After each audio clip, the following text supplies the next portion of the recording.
It'd be nice if they called football by its proper name here, I said. My favourite complaint ever since we landed on American soil. Alex ran a hand through his messy brown hair, giving a roll of his brown eyes. Not happening, mate. American football is way more popular than soccer here. Bloody stupid to call it something else, when everywhere else it's football, I mumbled. He shrugged and moved on. How's the knee? Alex knew as well as I did there was plenty to worry about with my knee. Many footballers had seen their careers stall after a knee injury. A bad injury, or a less than stellar recovery, could mean reduced speed and reflexes, which could mean the difference between good and amazing. Elite players weren't good.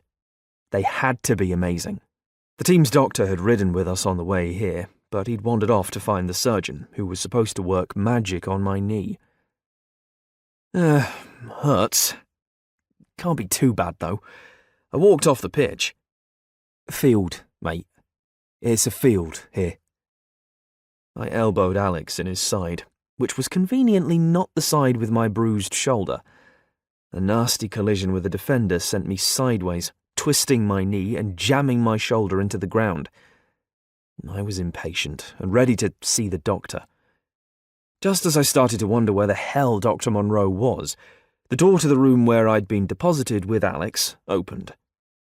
I looked up into the most gorgeous pair of green eyes I'd ever seen. A woman walked through the door, and my mind was effectively blown with one look at her. Her eyes were bright behind her glasses. The wild, dark curls of her hair were partially tamed into a knot atop her head, yet a few curls escaped, as if in defiance, one winding around the temple of her glasses.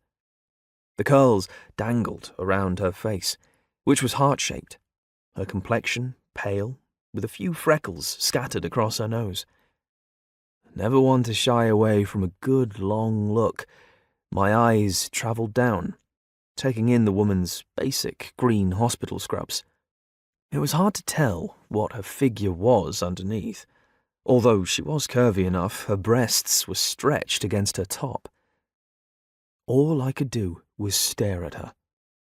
For the first time since I'd collided with that defender on the pitch, I wasn't obsessing about what any of it might mean for my career.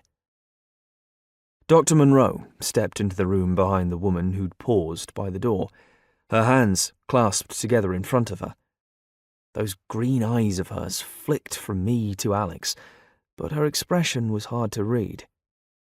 Liam, this is Dr. Bowen. She's here to take a look at your knee. Dr. Monroe turned to the woman as he gestured to me. This is Liam Reed. I started to stand, when it occurred to me that might not be the brightest idea. Nice to meet you, Dr. Bowen, I said with a wink.